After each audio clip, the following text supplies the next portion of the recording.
Hi everyone. I just wanted to share something the Lord has been talking to me about um, the transition that we're in.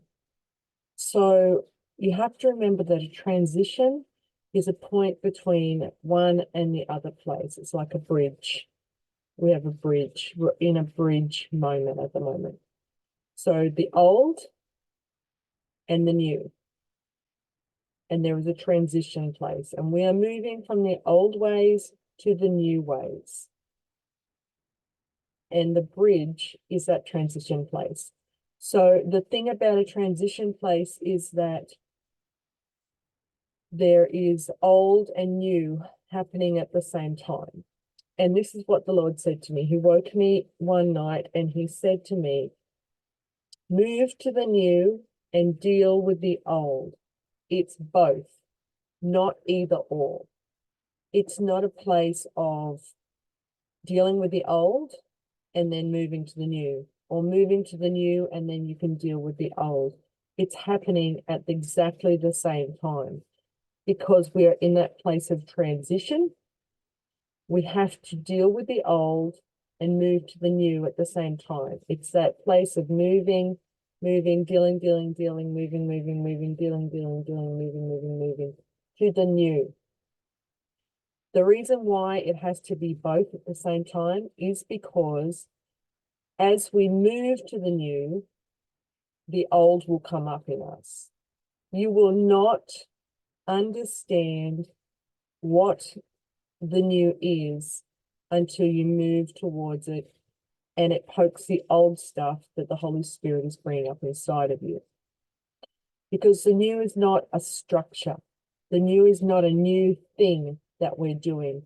The new is a person. The new is Jesus in us. And in order for that to be fully manifest within us, we have to deal with the old. And it is very confronting at the moment to realize how much of the old is in us as we hear about the new, as people start to pioneer wording and ways into the new. It will reveal our inadequacies. It will reveal how deep in the old we are, and that is confronting. It's so confronting. It's so much at the moment. But this is the situation that the Lord told me. He said to be aware that the place of transition is just that, a transition place. We cannot sit in the transition and think that it is the new, because it isn't the new. It's the bridge to get to the new. And the problem with that is that we think in our mindsets that it is a new structure and we can just add new stuff into the old stuff or replace the old stuff with the new stuff. And it's not actually possible, because we will be taking another structure, another religious structure, another place of walls and boxes.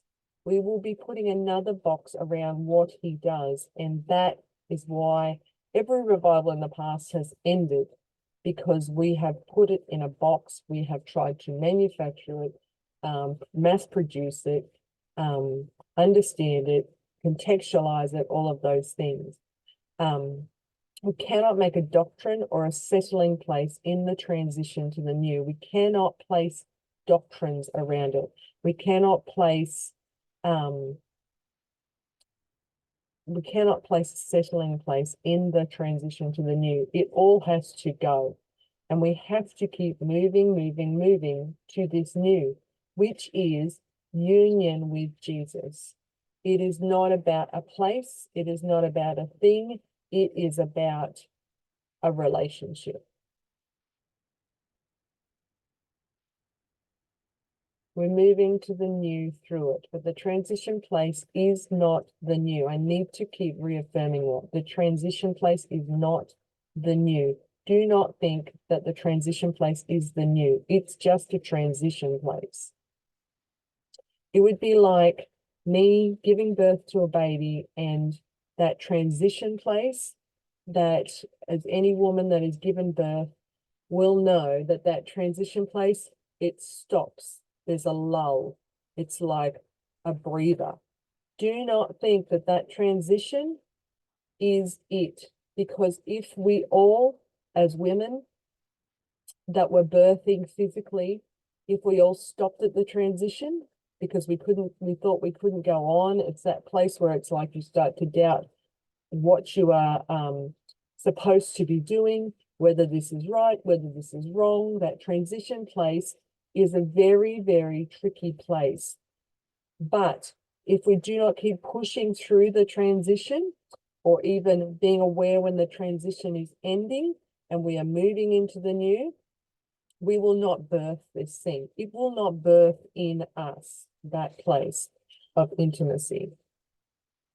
So do not be deceived and do not camp there, he says.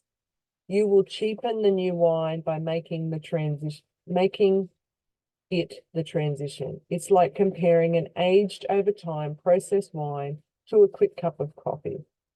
You would not treat that bottle of wine like you would a coffee. The wine does not taste like coffee. You would not drink it like coffee, and you would not open it to drink it at any given time. Do not cheapen the new wine to the coffee transition standards and make a dwelling place in the journey to the new. Do not settle for the transition. That will be no different to staying in the old. That alone should bring some fear of the Lord. I'll say it again. Do not settle for the transition. Don't settle for that transition place. Just because you are out of the old, or you've decided that you are not going to stay in the old, do not stay in that transition place. That will be no different to staying in the old. Ask the Israelites what was better, the wilderness, which was the transition place with manna, or the promised land with the new wine of milk and honey, the place where they stepped into the fullness. But in the wilderness, they had to learn to trust him. They had to learn. It was all about relationship. It was never about anything other than relationship. It was about getting Egypt out of them, that place where they had been in structure. They had been in places of being told what to do their whole time they were in Egypt. They were used to being slaves, and we need to transition from being slaves to being sons. And that is that place of identity in him, that place where we need to shift into the new, into that place of Jesus in us, the hope of glory. There is no way we can do any of this stuff. Moving forward into the new, it will all be about him in us. So I just hope that that helps us understand that the transition place is not the new. It's not the old, but it's definitely not the new. Keep moving, keep dealing with the old stuff as you transition towards the new place.